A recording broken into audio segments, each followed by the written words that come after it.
A home, the place where one lives permanently, especially as a member of a family or household. But what is a home when the people who made it a home are no longer there? Happy Christmas, Mario. Merry Christmas.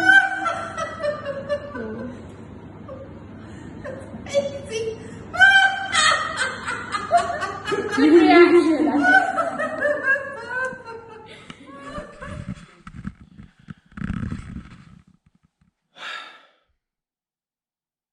This door I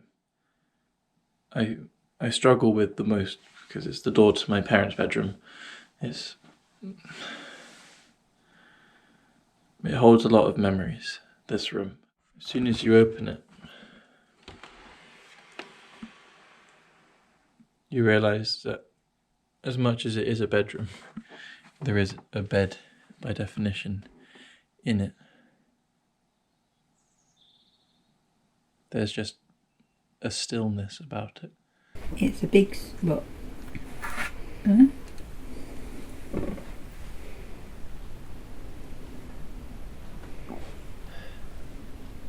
Wow. One of the things that's How'd that work?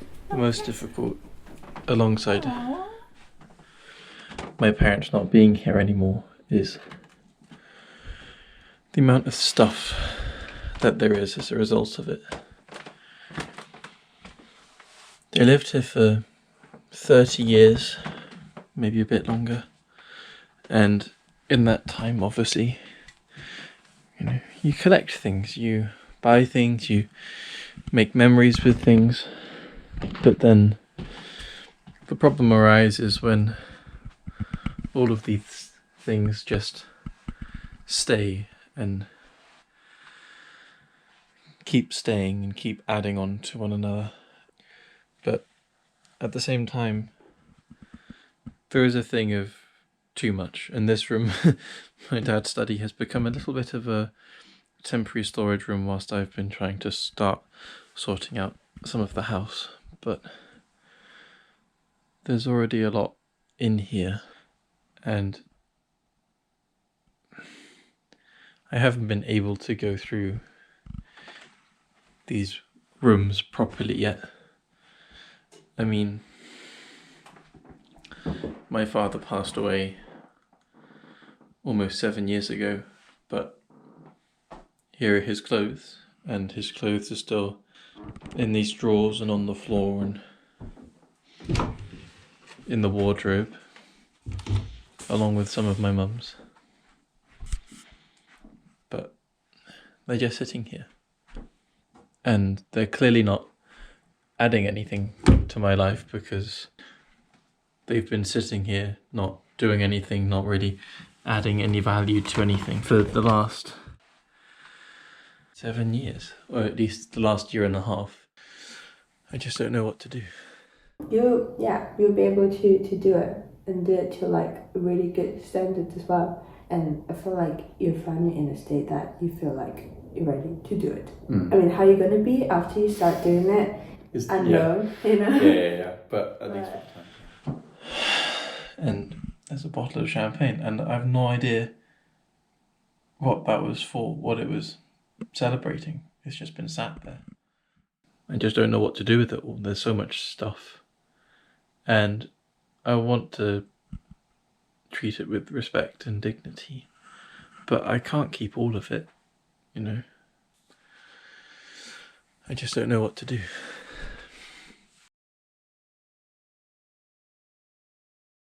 This room holds a lot of memories. Used to chat with Mum a lot in these chairs. Yeah. And she always used to work at her desk, hard at work doing her research and such. There are just so many memories everywhere, and trying to honour them as it is, their house, but also move forward because it's now mine. But as much as it seems that I'm doing quite well now, and that I'm moving forward, and that I'm able to sort things out in this place and make progress in that way. It's not all been smooth sailing. I used to look forward to coming home after a long day at school or after a term at uni, but after my mum, my dad, and my aunt passed, coming home just doesn't feel the same anymore.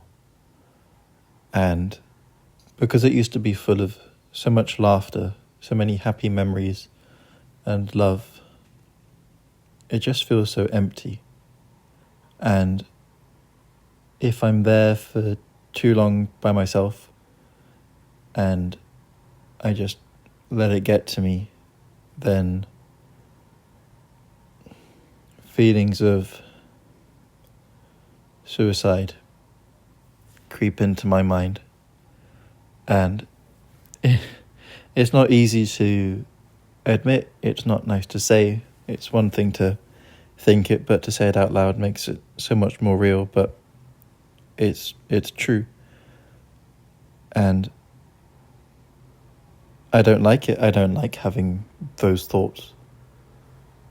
But at the same time, I can't help them. And I just do my best to distract myself with any and everything that I can, so that I don't take action. I've had those thoughts before.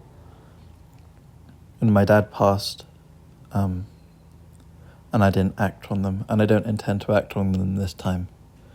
But still, having those thoughts go through my head, it's not a nice feeling. It's not a nice feeling.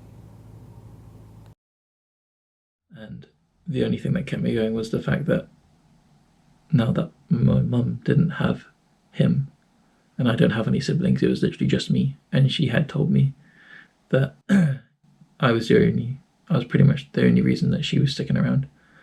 I don't know how true that was. I'm sure it was quite true, but I don't know if she would, necessarily followed through with anything. But because she said that, because I knew that, and I knew it without her having to tell me, I could just see that I just couldn't go through with it, no matter what crossed my mind, no matter what thoughts, no matter. I knew she needed me, and no matter how much I wanted to, no matter how many times, I put my head underwater and opened my mouth and, thought about, what happens if I breathe in or anything. I just never did it because I couldn't imagine her face and how she would be. And so I just couldn't. And then when I lost her, I had to look after my aunt because she had cancer, and it was just me that was looking after her. Just its own set of challenges. And then when she passed, that responsibility was lifted, but at the same time, everything else floods back in again. And the desire wasn't as strong that time, but weirdly it was for a different reason. As much as I hadn't wanted to go through with it the first time round, for the sake of being there for my mum, to make sure I could help her and support her in any way that I could, I couldn't do it afterwards because I want to keep her memory alive, all of their memories alive.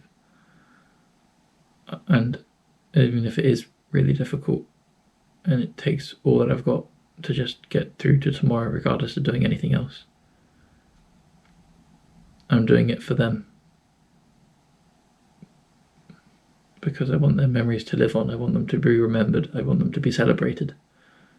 By people meeting me, they're meeting my mum, my dad, and my aunt, because she did shape me in terms of mischief and stuff. And therefore, regardless of what I do, as long as I continue to exist, they continue to exist through me. 1, 2, 3.